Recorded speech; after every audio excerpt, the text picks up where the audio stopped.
खुलुमबाय लोगोफोर बोथोरा एसे गुसु जाहांजेनबाय ओमफ्राय मोजां बोथोर सफैजेनहांबाय थान्दानो बाथ्राया जाहैबाय मा मैया जों कर्टआव थांदोंमोन आं कर्टआव हाजिर जाहैदोंमोन मैया मोनसे फिसा केस जानायनि मुङावहाय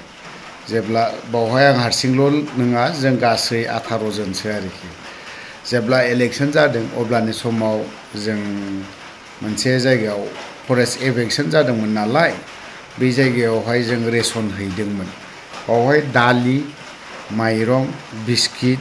बा बिदि बायदि रोखोम होदोंमोन आरोखि बावहाय जोंनि सायाव मोनसे माइरं हैनायनि बा माबा माबि हैनायनि बेवहाय जोंनि सायाव एफआईआर होनाय जादों आरोखि बावहाय गोबां मानसिफोरबो थांदोंमोन बियो क'क्राझार डिस्ट्रिक्टआवनो गोग्लैयो बेनि सायाव जोंनि सायाव ओरैनो फिसा मोनसे केस एफआईआर जानानै दंमोन बेखौ मैया कर्टआव थांदोंमोन ओमफ्राय कर्टबो गाना फैबावबाय नेक्स्ट आरो दंबावो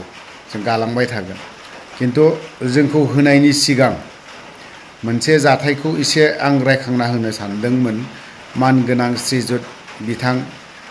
डायनामिक लिडार सार प्रमदखौ जेब्ला इलेक्शन जादोंमोन बीपीएफ पार्टी अफिस क'क्राझार मेन टाउनावनो जे मोनसे जाथाय जादलायदोंमोन बा बुनो होसोदलायनाय बावहायथ' सीसीटीवी केमेरायाव गोबां मानसिनि सावगारिफोरा सेबखांदों नाथाय बेफोरखौ दिनैसिमबो मानो हमनो हायाखै आरो मानो बोखांनाय जायाखै मेन खारना मा उद्देश्यआ मा जों सोरबा सासेखौ होखारजानाय हिसाबै जोंथ' थाजानो बायो फरेस्ट हाग्रा दाननाय मानाय बेफोरखौ आंबो मोजां मोना गोदान हादान दाननाय माबा मोनसे दाननाय बिदिखौ आंबो मोजां मोना नोंथांमोना जेरैबायदि मोजां मोना आंबो मोजां मोना नाथाय बिथांमोननि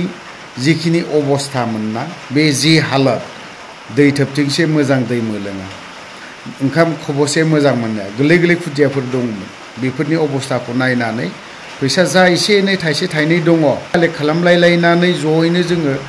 थांलायलायदोंमोन बावहाय रेशनबो हैदों बावहाय जुदि गोरोन्थि जादोंबा बियो बिथांमोननि बाथ्रा नाथाय मेन गिदिर दुखुनांथावना सिना नैबिसो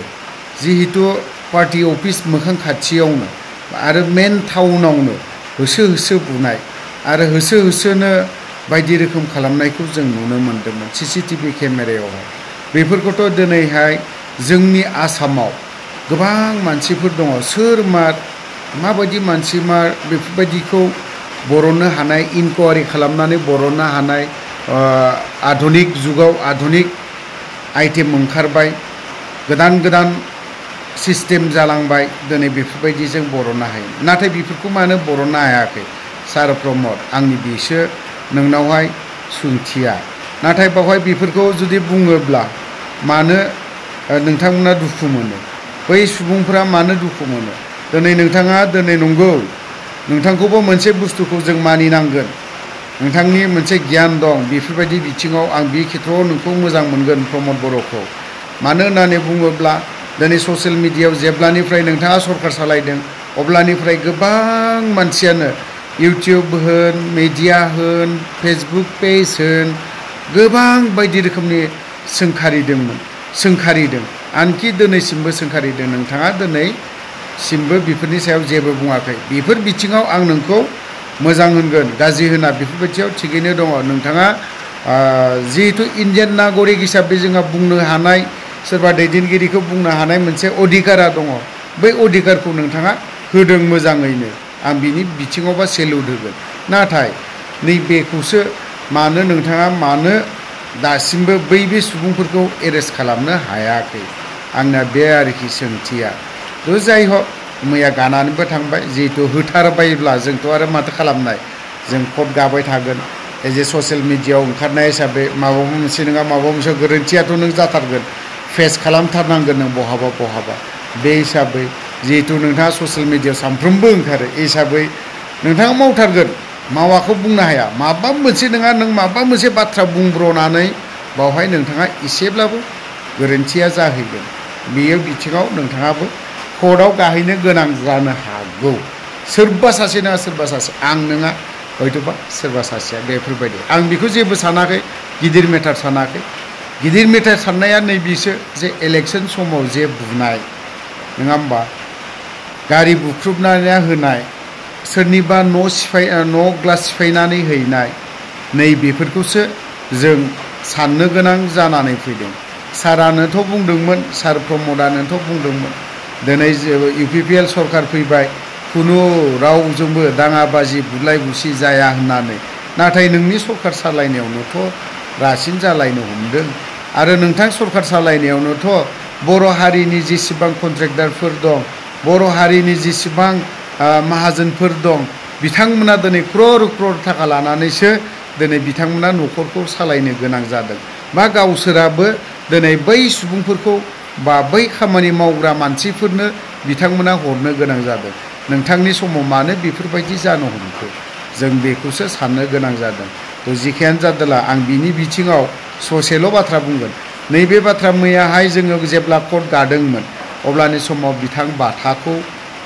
लोगो मोनबोदों बिनिबो मैया क'क्राझाराव मोनसे हाजिर दङमोन बिनिबो मैया बेल मोनलांबाय बियो कर्टनिखौ खिन्थु आं मोनसे बाथ्रायाव दुखु मोनदों जोंनिया माखासे दैदेनगिरिफोरा आं मुं मख'नो सानाखै माखासे आफादनि दैदेनगिरिफोरा दिनै जेलाव थांदों नायहैदों बासिख्ल' नायदों होननानै नाथाय दिनै बाथायाबोथ' दिनै सोरबा सासे बर' हारिनि थाखाय गोबां सेक्रिफाइस खालामदों जाखिनि केस थानाय बेफोरथ' आं बुंनो थांला बिथाङा बै समाव खामानि मावबोनाय आफादाव थानाय NDA आफादावनो थानायावनो खामानि मावनायावनो बेफोर केसा जाबोनायमोन बिनि उनाव दिनै बिथाङा मा जाहोननि थाखाय एरेस्ट जाखो आं बेखौ बुंनो रोंला नाथाय बेखौ दिनै मैया लाबोदोंमोन ओरैबायदि दुखु नांदों आंनि गोसोआव आं बेखौ आं फोरमायस' हाला बुंबाबो बुंस' हाला आरोखि खारन जों हाजार हक बियो माबा मोनसेयानो जाथों गावनि लोगो एखे बेच एखे ट्रेनिं लानाय एखे समावनो ट्रेनिं लानाय एखे बेच एखे मेचआवनो मोनसे मेचआवनो जोङो जानाय नैबे आदा सुग्रेब बिथाङा रुंसारि जालांबाय बिजोंबो जों एखे बेचआवनो एखे मेचआवनो नैबे एम बाथा बिथांजोंबो मोनसे मेचआवनो जानानै फैनाय दुखु नांदों आरोखि खारन गोसोखांदोंमोन आं बै समाव बांलादेशआवबो ज'नो थानो मोन्दों बिथाङाबो थांदोंमोन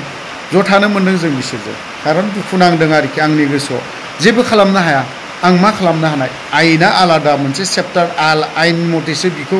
सोलिलांगोन नों मानो बिदि जाखो होननानै थेवबो आङो दिनैहाय बिथांजों मैया रायलायदों कर्टआव आं रायलायदों जेब्ला बिखौ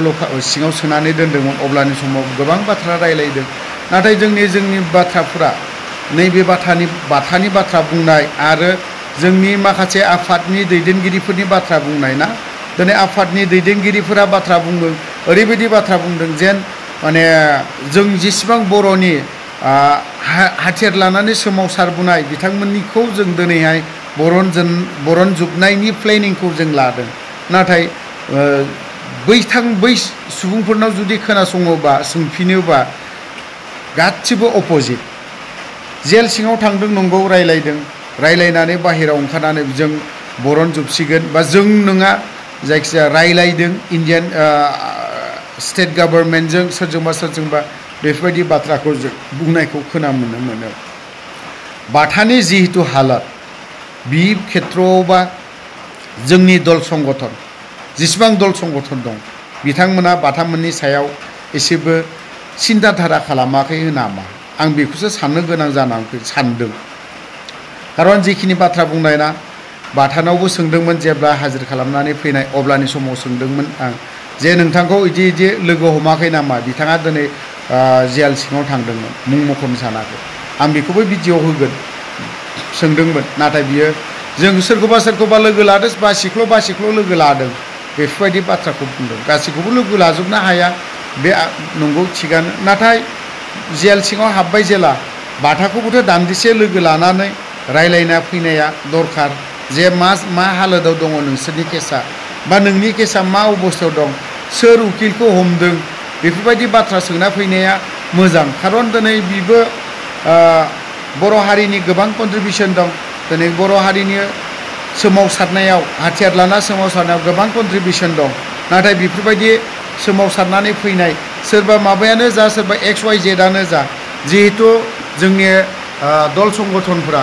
बाथ्राफोरखौ बुंबाय थादों माहारियारि आफाद आं नामखौनो थोंजोङै बुंनो लुबैदों दिनै जोंनि बर'नि गेजेरनि माहारियारि आफाद दिनै बिथांमोना बुंदों दैदेनगिरिफ्रा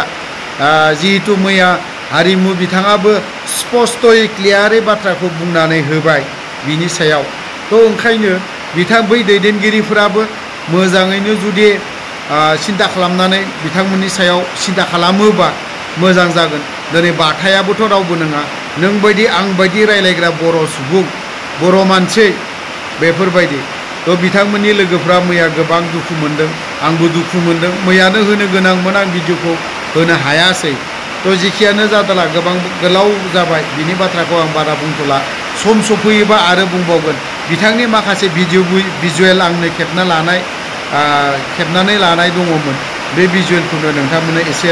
खोन्थानो सानदों दुखु नाङो मानसिखौ दिनै मोसौफोर बायदि दाउ अमाफोर बायदि खानानै बोनाय खानानै आखायाव हेन्डकाप लगायनानै लानानै थांनाय दुखु नांदों बेफोरखौ नुनानै थेवबो आयेनाथ' आयेनानोसै आयेन बायदि खारलांबाय थागोन बेफोरबायदि आरोखि थ' बाथानि जाखिनि माखासे भिजुवेल ना बेखौ एसे नोंथांमोननो आं खोन्थानि सार दिपेन बर'आ लोगो हमहैगोन आं नोंसोरखौ मैयाहाय थांदोंमोन दिपेन बर'आ जेलाव लोगो हमहैयाखै नामा सारखौ दिपेन बर'आ सोरखौबा लोगो हमदों सोरखौबा लोगो हमाखै जों कर्टआवमोन